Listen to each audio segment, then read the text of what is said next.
Harvest season is going better than expected for local farmers so far. More on that. Plus, Huntingburg Mayor Denny Spinner joins me with breaking news and everything in between for tonight's Monday with the Mayor, and host Bill Potter has tonight's episode of Inform. All of that and much more is up next here on the 18 WJTS News.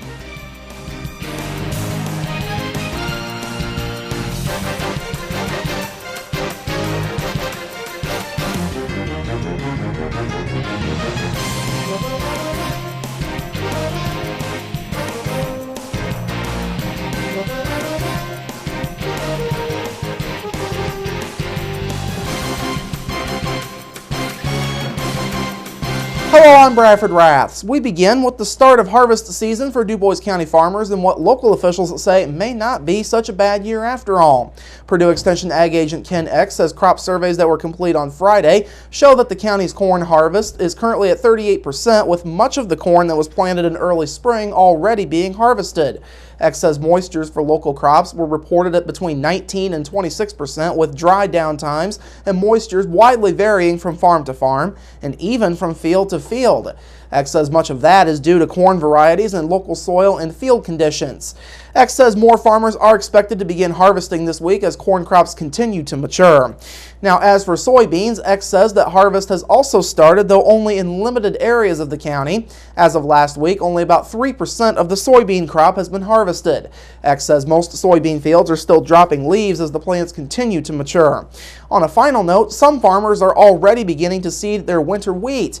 Eck says farmers need to wait until after the wheat free fly date of October 7th to seed that wheat in order to significantly reduce the chance of Hessian fly infestations, which could lead to eventual crop losses. Eck says that October 7th date also applies to other winter cover crops, including rye, barley, and any other cereal grains. August unemployment figures are now in, and DuBois County is holding on to the lowest unemployment in Indiana.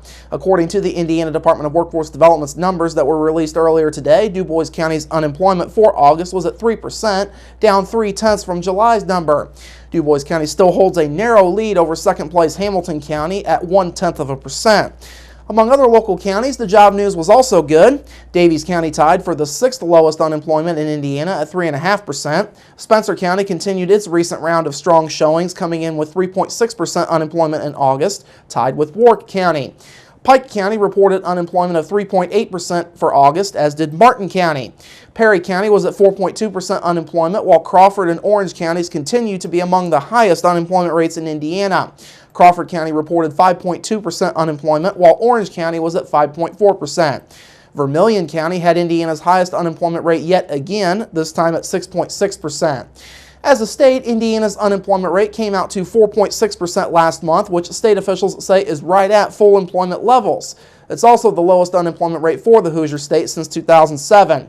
Indiana's labor force participation rate jumped up to 63.6% for August, still tops in the Midwest, and a full percentage point above the national average. The state did shed some 5,500 private sector jobs last month, despite the labor force increasing by just over 5,600 people for the month of August.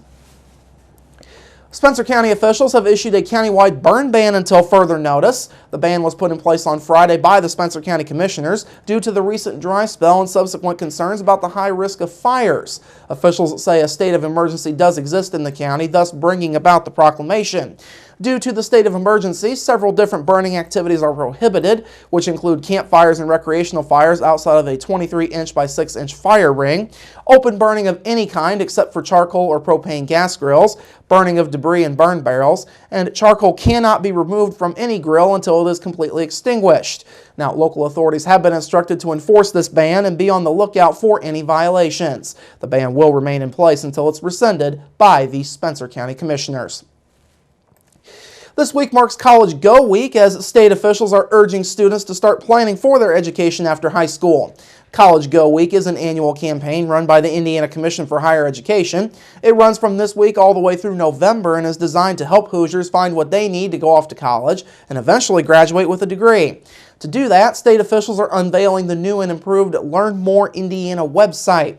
The site features several practical college and career readiness activities, including an interactive college map, career exploration tools, student checklists for all ages, and Paying for College 101, among other features. District 48 Senator Mark Messmer says the website has something for everyone. College Go Week is dedicated to providing Hoosiers information and support needed not only to head to college, but to graduate with a degree.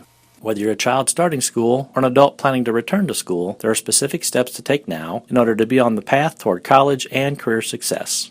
Educators can access College Go Week materials and classroom activities, including information on how to apply for grants and contribute to a College 529 plan at www.learnmoreindiana.org/classroom-materials.